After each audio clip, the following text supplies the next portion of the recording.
case where the person I was helping really wanted to know why she had these problems. She wanted to know the root cause. So last time I did a 10-minute presentation, I talked about flies and garbage, and I brought home some of my freshest garbage from home. I spared you guys this time. But I'd still like to just remind people of the metaphor, or for those that weren't here to give it. I love thinking about naturopathic medicine in this way. So think about you're in your kitchen and you've got your trash can and it starts to, like you haven't taken it out in a while, it's starting to smell bad. And like, oh, what is this smell? There's something that smells bad in this kitchen. I don't know what it is, but it's getting worse. It's been there for a while. It's starting to get really smelly. So smelly that you start to have flies come in. You've got flies around your kitchen and this terrible smell. Oh my gosh, this is awful. I know what I'll do. I'll go get my Febreze. And so you get your Febreze and you spray your trash can. Okay, phew. It's better. It doesn't smell anymore. The flies are still kind of there, but not as bad. Okay, so I think I've solved it. And then a couple days go by and it starts to smell again and the flies start to come back. This time I'll try my bug spray. So I get bug spray and start to spray, it kills off the flies, but it still smells.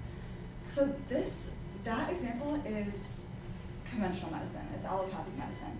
What's the Band-Aid that we can put on the problem? What's like the bug spray and the Febreze is kind of like a pharmaceutical. Let's just fix the symptoms. But the real problem is the garbage. It smells bad and it's so bad that it's attracting flies. So what naturopaths do is they help people take their garbage out. So that's the root cause of why it smells bad in the kitchen and why there's so many flies. So this is when I'm looking at my patient's health history and talking to them about what's going on, I want to find their garbage. I want to find the root cause to why they're having these symptoms. So this person I was telling you about, this 52-year-old female, she's had heartburn 23 years. That's a long time. That's a really long time to have heartburn, and for her it was kind of her new normal, and she didn't need to have heartburn. So I was curious why.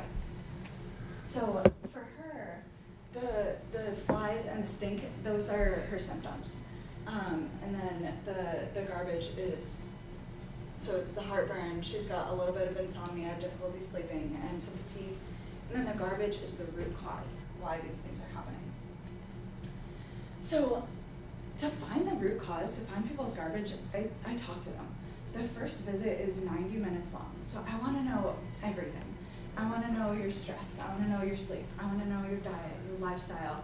How's your support system? Tell me everything about your health.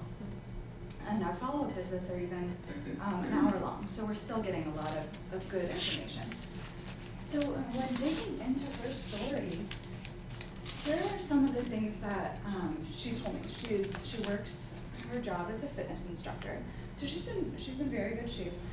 She does teach some days like 6 classes a day, so she stays pretty active and pretty busy with this. She's married and she's got 2 kids. Both of her kids are grown and out of the house. She was diagnosed with multiple sclerosis in 1993. So that was something that flagged in my mind. Okay, that might be important here. Stress levels, she said, are 8 out of 10. So I've asked this to everybody on their first visit. Where is your stress at? This is huge in people's health. For her, the MS is stressful. She's not like leading her family life as much anymore, but she still worries about her kids, and she loves her job, but it takes a lot out of her sometimes. Diet's pretty good. Diet is something that can be involved in heartburn a lot, but for her it wasn't. She eats a lot of fruits and veggies, mostly plant-based, but so that wasn't overly concerning to me. But her meal times are rushed. So she teaches, 6 fitness classes a day sometimes, and in between classes she's trying to snack real quick so she has enough energy to teach the next class. In the mornings she'll eat breakfast but rush out of the house to get to the gym on time. So meal times, though what she's putting into her body is healthy, the way that she's eating could use a little bit of tweaking. Then she's on this medication called omeprazole. That's a proton pump inhibitor that basically suppresses stomach acid. So a lot of conventional doctors will prescribe omeprazole or something similar for people that have that burning sensation in the stomach. And we'll talk about that in a minute. So she's been on that for 22 years. Basically, when the heartburn started, she was on omeprazole, a lower dose, and then she's started to increase. But it's not really working. She's taking it she's had heartburn for 23 years. She's been taking this for 22 years. It's not really fixing it. So I'm also curious about what happened 22 years ago. Why did this start? What was the shifting thing there?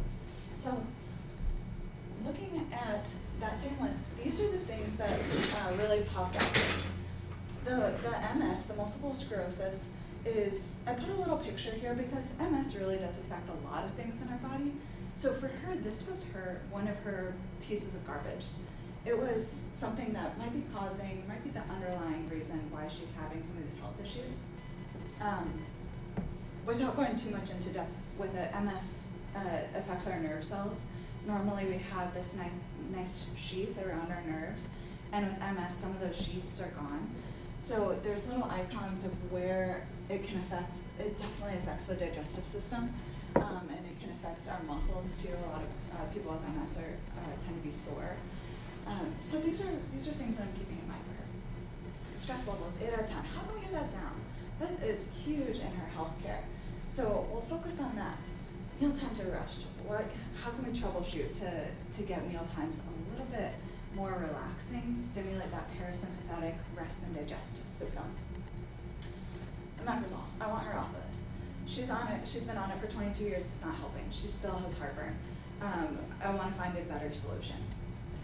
And then it turns out that 22 years ago was the birth of her second child. So this is huge. When people are pregnant, they have a lot of pressure in their abdomen. And because there's a growing human there, a lot of the other organs get shoved out of the way. So there's a phenomenon that can happen when our stomach pushes. We've got a muscle on top of our stomach called our diaphragm, and our stomach lives underneath it. And when all this pressure happens, the stomach can sometimes pop up on top of the diaphragm, even just a little bit. And that can cause a lot of discomfort, a lot of heartburn and burning sensation. So these are pieces, these are her roots. Where are we going to focus the treatment? So first, I want to taper her off of omeprazole. Why? I'm going to take a small tangent because I get so excited about this topic. Heartburn there's a huge misconception about heartburn. We think that, oh, I have heartburn, that must mean I have too much stomach acid, and that's why I'm getting that burning sensation.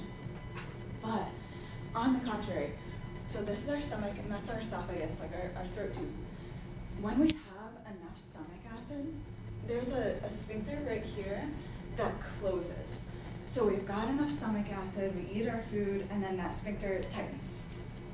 Then no stomach acid can come up into the throat. It gets stuck and we just digest our food like a normal, healthy human. When we have too little stomach acid, that sphincter stays open. So we've got our esophagus and our stomach, and then we don't have enough stomach acid, and the small amount of stomach acid we do comes back up, and we get that burning sensation. Oh man, 1 minute. It goes so fast. It goes so quick. All right, bummer. So I want her off of the omeprazole. So we taper her off of that, and instead of decreasing the stomach acid, I want to support the body's natural way.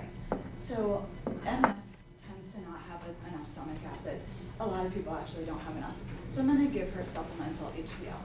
This is something that our body already makes, hydrochloric acid. So it's really easy to absorb it if the body tolerates it super well. And then I'm going to address her stress. This is the thing I was going to sneak in if I had time. We can do a one-to-one, I'll show you how to do it. Alternate nostril breathing. This is great before meal times to get that parasympathetic rest and digest state going. It's super calming to the nervous system. It takes about a minute, and it can calm her into the rest and digest. So we did these things, and within the first month, she was only having heartburn 2 to 3 days per week. And she was taking a capsule like with most meals, but not every meal. So we tweaked her treatment plan just slightly, fully tapered off omeprazole by 2 months, taking a capsule of HCl every meal, and alternate nostril breathing before breakfast and dinner. More heartburn. Thank you so much for your time and attention. I would love to show you alternate nostril breathing, so maybe next time.